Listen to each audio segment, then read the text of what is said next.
Nous allons quitter cette thématique de la Première Guerre mondiale par un dernier point qui fatalement correspond à l'armistice du 11 novembre 1918. Cet armistice qui va donc marquer la fin des combats, la fin de la Première Guerre mondiale.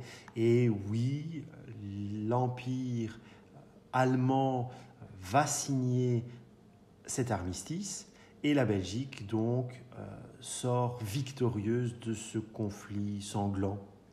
Et vous voyez sur cette affiche de propagande en l'honneur de la Belgique, eh bien, on voit que le combat fut rude. L'aigle allemand, bien, il est terrassé. Une nouvelle fois, il a perdu sa couronne impériale.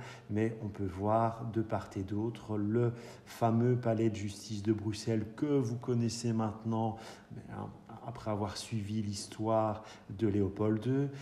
Notre fameux hôtel de ville gothique de Bruxelles, qui est également représenté, mais vous voyez, cet hôtel de ville, il a souffert des combats, comme le reste de la Belgique.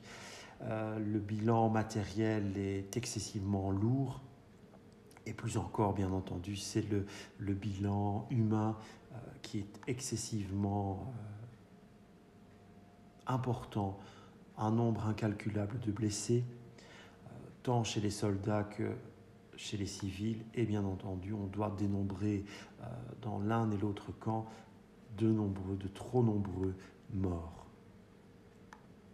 Alors, nous avons ici une photographie très intéressante et vous voyez même cette photographie, elle est datée. Elle a été prise à Mons le 11 novembre 1918.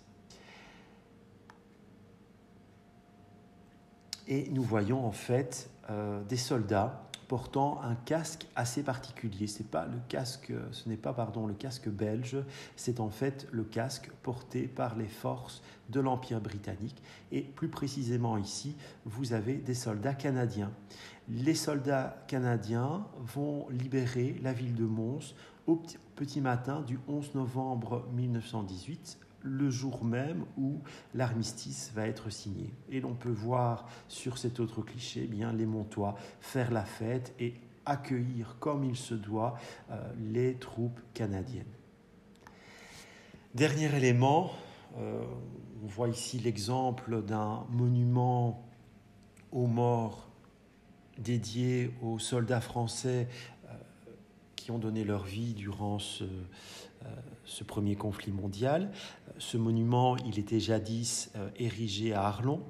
Et l'on voit sur cette photographie bien l'inauguration de ce monument aux morts qui, malheureusement, n'existe plus aujourd'hui car il a été détruit par les Allemands au cours de la Deuxième Guerre mondiale. Mais revenons à notre thématique. Donc, cet armistice de 1918, eh bien, un large travail de mémoire va avoir lieu par la suite.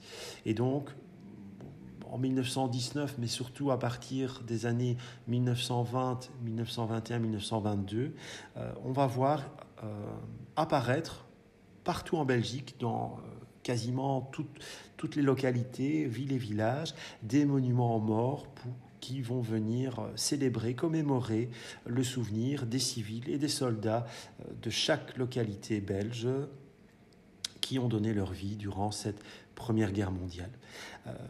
J'ouvre une parenthèse pédagogique, c'est bien entendu toujours très intéressant d'analyser avec les enfants ce type de monument, bien pourquoi pas pour débuter une leçon sur la Première Guerre mondiale et donc se centrer sur la Première Guerre mondiale en Belgique, sur l'histoire de Belgique et pourquoi pas s'il y a des documents sur l'histoire de la localité dans laquelle vous êtes en stage ou vous enseignez.